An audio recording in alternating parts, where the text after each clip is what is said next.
So, you might have been to your local fish store or know someone who sells Ranchu goldfish and wondered, how do you know good quality Ranchu goldfish? Or how do you get the best value for your money? Well, this video is for you because here we'll be talking about how to select good quality Ranchu.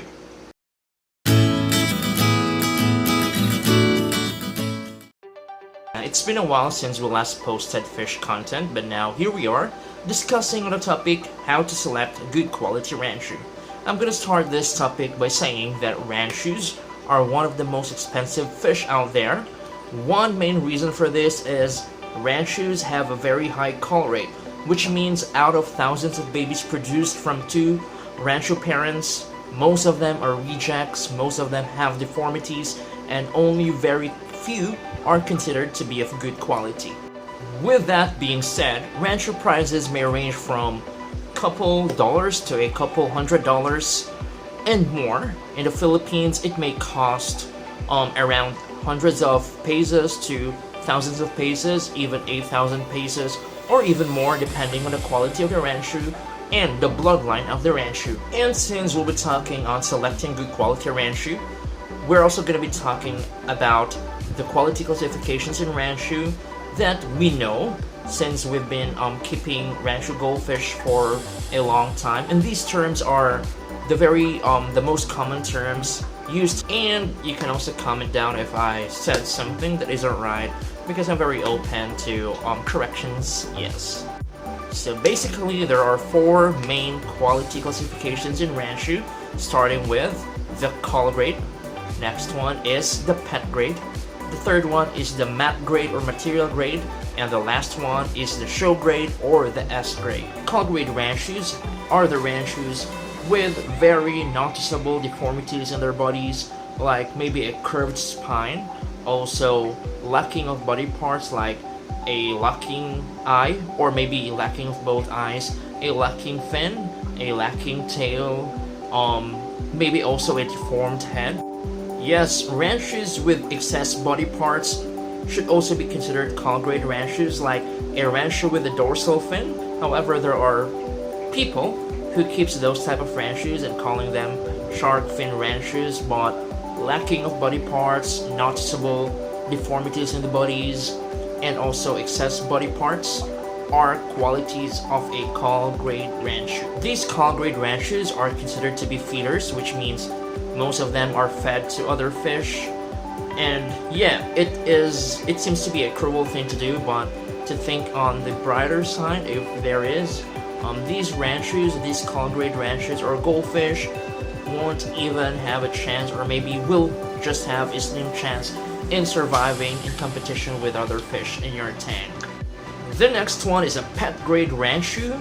Now these Ranchus may also have noticeable deformities in their bodies, but it's a keeper preference, which means the keepers could see past through their imperfections and consider having them as pets. Well, yes, the most common issue of a pet grade quality Ranchus are the deformed backs, but it does not hinder their survival in your tank, so they're kept as pets. The next one is the mat grade Ranchu.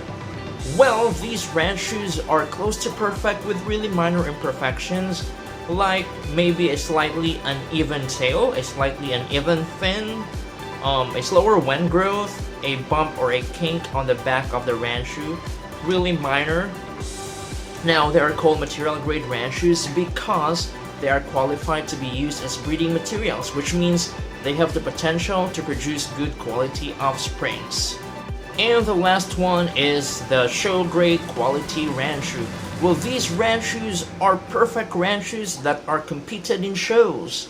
They have flawless, faultless features and having all the qualities that we will be talking later in this video. To answer the question, how do you get the best value for your money? Well, you should consider buying at least a material grade Ranchu or a show grade Ranchu. But take note, once you buy show grade Ranchus, it comes with a price. Now, what qualities are we looking for a good quality Ranchu? Here are 10. Starting with the first one, and maybe the most important, is the bloodline.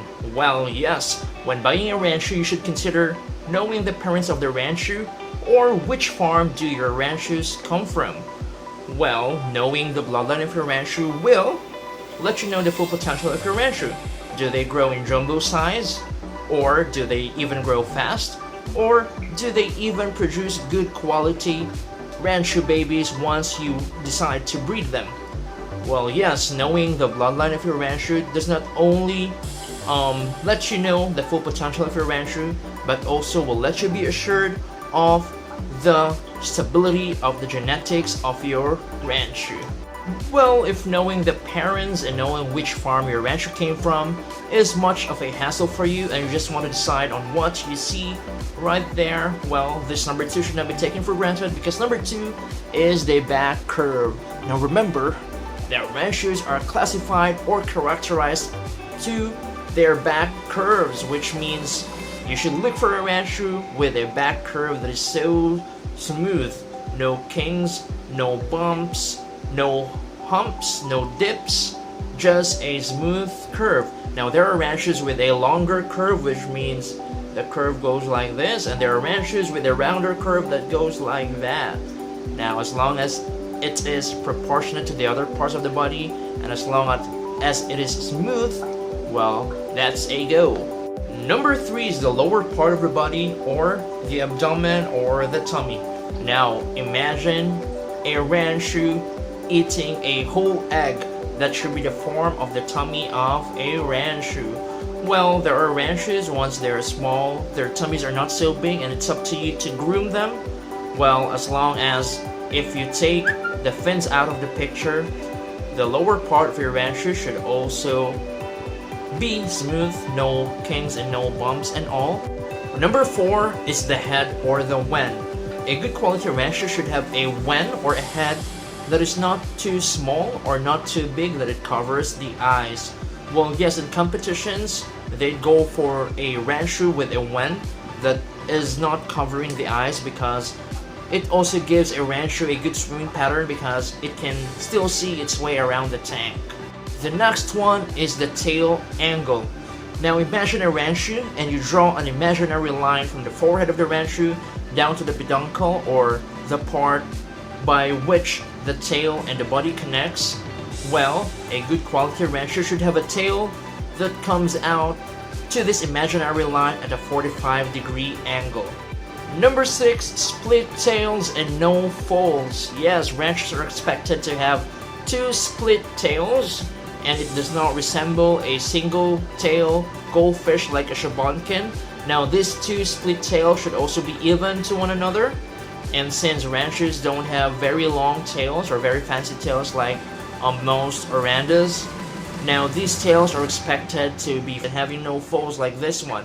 It should look like a well-ironed cloth, like that one. Number 7, anal fins.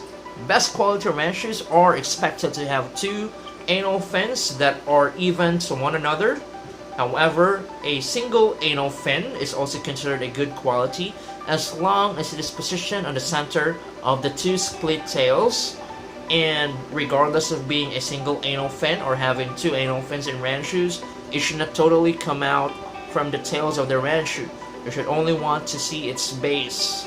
Number 8 is even pectoral fins and even pelvic fins. Now pectoral fins are the fins that are on the sides of the body. Now they should be even to one another.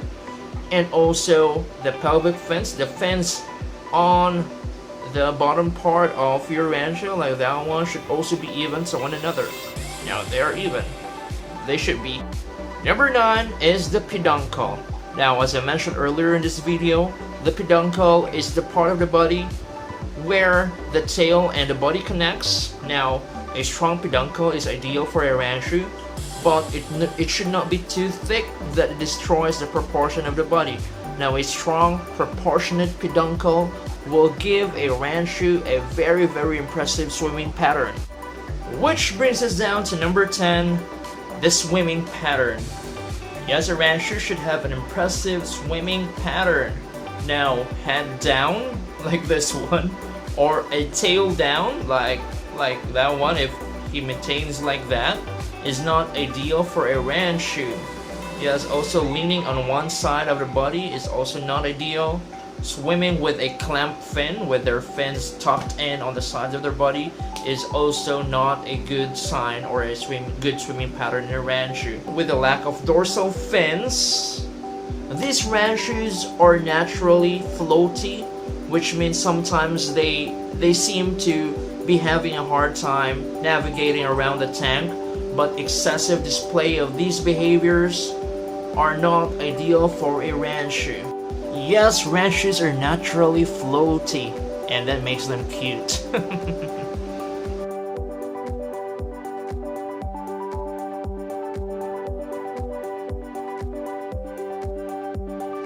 And those are 10 ways to identify a good quality Ranchu. Now, this has been me, John, and this is Nam John TV. For more fish keeping videos, subscribe to our channel. Bye bye, see you again soon.